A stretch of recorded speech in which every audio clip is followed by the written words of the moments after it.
మనకి ఈరోజు వచ్చేప్పటికి లైబ్రరీకి సంబంధించి అప్డేట్స్ అయితే క్లియర్గా రావడం జరిగింది. ఇక తెలుగు రాష్ట్రాల్లో 2 రాష్ట్రాల్లో కూడా మనకి ఆంధ్రప్రదేశ్ తెలంగాణలో ప్రజెంట్ అయితే ఈ యొక్క లైబ్రరీస్ గురించి నోటిఫికేషన్ కోసం ఎంతోమంది అయితే ఎదురు చూస్తాం జరుగుతుందన్నమాట. సో మనం దీనికి అనుగుణంగానే ప్రీవియస్ వీడియోస్లో క్లియర్గా చెప్పడం జరిగిందనమాట.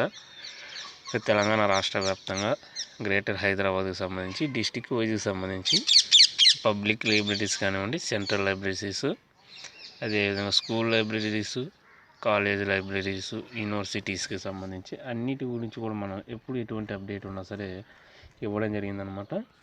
సో ఇక్కడ వచ్చేవాటికి మనకి తెలంగాణ రాష్ట్రానికి సంబంధించి ఇక్కడ లైబ్రరీకి సంబంధించి కొన్ని అప్డేట్స్ అయితే రావడం జరిగింది.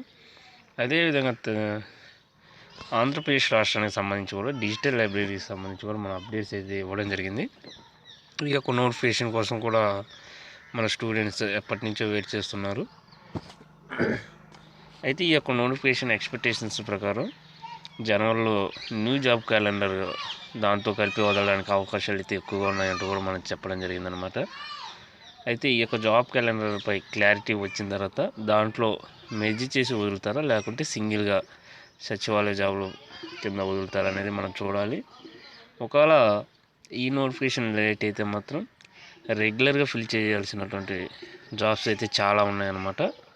అవి ఎప్పుడు ఫిల్ చేస్తారనేవి చూడాలి. ఇక అవుట్సోర్సింగ్ కాంట్రాక్ట్ బేస్డ్ పద్ధతిలో అయినా సరే ఈ యొక్క తెలుగు రాష్ట్రాల్లో ప్రజెంట్ ఫిల్ చేయాల్సినటువంటి పోస్టులు అయితే చాలా ఉన్నాయన్నమాట.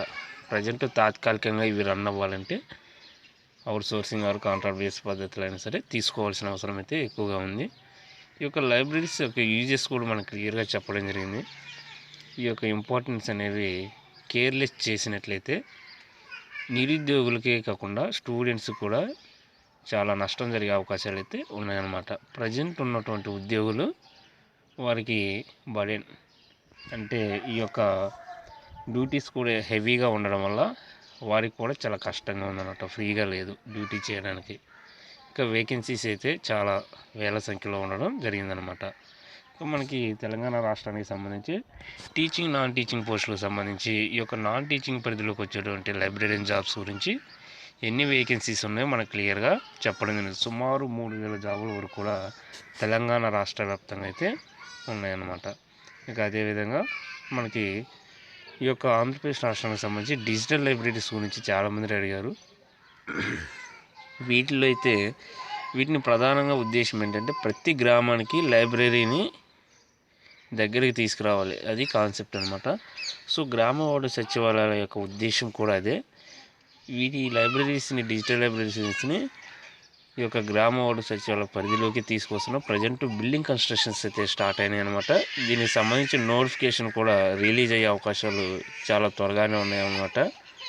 సో ఇది మనకు దీనికి సంబంధించి. ఇక మనకి ఇక్కడ వచ్చేవాటికి హైదరాబాద్కి సంబంధించి రంగారెడ్డి జిల్లాలో 10 కోట్ల రూపాయలతో భవన నిర్మాణాలు చురుగ్గా సాగుతున్న పనులు అంటూ అతి త్వరలో అందుబాటులోకి వచ్చేలా చర్యలు అంటూ కూడా ఇక్కడ రావడం జరిగింది.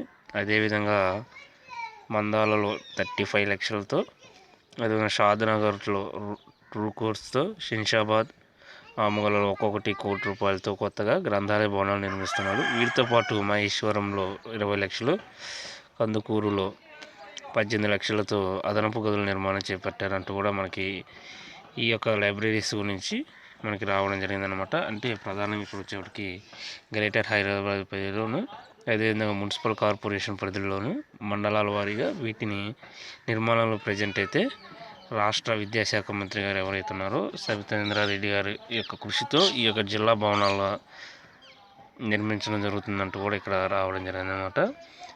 ఈ యొక్క జిల్లాల పునర్విభజన తర్వాత ఈ యొక్క లైబ్రరీన్ జాబ్స్ కూడా గ్రేడ్ 1, గ్రేడ్ 2 పెరిగే అవకాశాలు, గ్రేడ్ 3 కూడా అనమాట. అంటే ఇవి గ్రేడ్ 3 వచ్చేసరికి రూరల్ లైబ్రరీస్ అనమాట. వీటన్నిటికి సంబంధించి ఎక్కువ అవసరమయ్యే అవకాశాలు ఉన్నాయి. దీనికి సంబంధించి ప్రజెంట్ వర్క్ చేస్తున్న వారి యొక్క సంఖ్య కూడా ఖచ్చితంగా పెరిగే అవకాశం చాలా ఎక్కువ ఉందన్నమాట. మనకి వీటన్నిటిని అంచనా వేసి ఎన్ని జాబ్స్ వదలాలనేవి క్లియర్గా తెలంగాణ రాష్ట్రంలో అయితే ముందడుగు పడే అవకాశాలు చాలా ఎక్కువగా ఉన్నాయి. అదేవిధంగా ఆంధ్రప్రదేశ్ రాష్ట్రానికి సంబంధించి కూడా విడతల వారీగా అంటే ఫేజెస్ వారీగా ఈ యొక్క జాబ్స్ అనేది ఫిల్ చేయడానికి రాష్ట్ర ప్రభుత్వం చాలా ఆలోచనాత్మకంగా ముందుకు వెళ్తుంది. ఇది ఈరోజు మనకు సంబంధించిన అప్డేట్స్ అనమాట. ఇలాంటి మరిన్ని అప్డేట్స్ కోసం ఈ యొక్క ఛానల్ని లైక్ చేయండి, షేర్ చేయండి, సబ్స్క్రైబ్ చేయండి. Thank you.